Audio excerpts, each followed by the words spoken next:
পূর্ণ শক্তি নিয়ে উপকূল অতিক্রম করছে প্রবল ঘূর্ণিঝড় রিমাল। অতিক্রমের সময় উপকূলীয় অঞ্চলে তাণ্ডব চালিয়েছে ঘূর্ণিঝড়টি। বর্তমানে মোংলার দক্ষিণ পশ্চিম দিক দিয়ে পশ্চিমবঙ্গ খেপুপাড়া উপকূল অতিক্রম করছে। আবহাওয়া অধিদপ্তরের সবশেষ তথ্য অনুযায়ী ঘূর্ণিঝড়টি কিছুক্ষণের মধ্যে উপকূল অতিক্রম সম্পন্ন করতে পারে।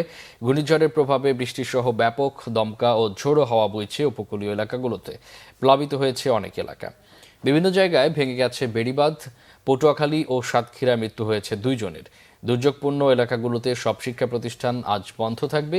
এদিকে রেমালের প্রভাবে সোমবার ভোর থেকে রাজধানীতে বাতাসের গতিবেগ বাড়ার পাশাপাশি মাঝারি ধরনের বৃষ্টি পড়ছে।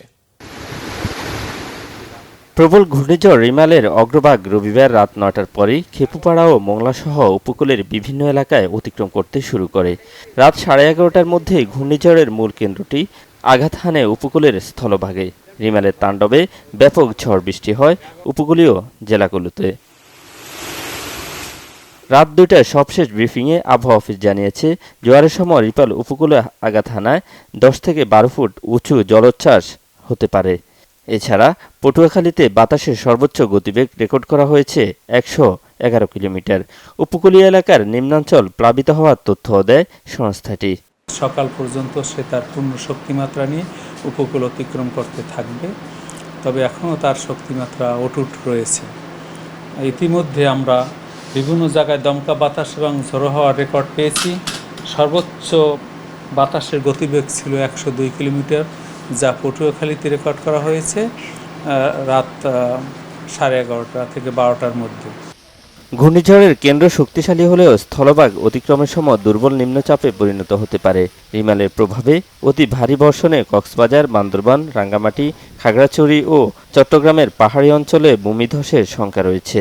আমাদের গাণিতিক মডেলের মাধ্যমে আমাদের যে জলোচ্ছ্বাসের পূর্বাভাস, সেখানে আমরা দেখেছি যে 8 থেকে 12 ফিট উচ্চতার বায়ুতাড়িত জলোচ্ছ্বাস হতে পারে স্বাভাবিক ঝড়ের চেয়ে, এবং আমরা মনে করি যে কোথাও না কোথাও এই বায়ুতাড়িত জলোচ্ছ্বাস হয়েছে। এর আগে রবিবার রাত 8টায় আবহাওয়া অফিসে এক ব্রিফিংয়ে ত্রাণ ও দুর্যোগ ব্যবস্থাপনা প্রতিমন্ত্রী জানান, সোমবার উপকূলীয় জেলার শিক্ষা প্রতিষ্ঠান বন্ধ থাকবে। রিমাল মোকাবেলায় সরকারি নেয়া সব পদক্ষেপের কথাও জানান তিনি। আমরা ফায়ার সার্ভিস, আমাদের সেনাবাহিনী, কোস্টগার্ড, এগুলো আমরা সবাই কাজ করতেছি। এবং যেহেতু বর্তমানে আমরা চলমান দুর্যোগের অবস্থা বর্তমানে মধ্যে আমরা বসবাস করতেছি, এবং সাথে সাথে দুর্যোগ পরবর্তী যে আমরা যেগুলি ইতিমধ্যে আমরা সমস্ত দুর্যোগের মালামালগুলি যেগুলি আমাদের ক্ষতিগ্রস্ত মানুষের জন্য প্রয়োজন হবে, যেগুলি আমরা ইতিমধ্যে তাদেরকে পৌঁছে দিয়েছি। এদিকে রিমালের প্রভাবে সোমবার ভোর থেকে রাজধানীতে বাতাসের গতিবেগ বাড়ার পাশাপাশি মাঝারি ধরনের বৃষ্টি পড়ছে। রাজধানী সহ দেশের উপকূলীয় এলাকাগুলোতে আরও 2 থেকে 3 দিন বৃষ্টিপাত অব্যাহত থাকতে পারে বলে জানায় আবহাওয়া অধিদপ্তর। শুভ মাহফুজ, বাংলা ভিশন, ঢাকা।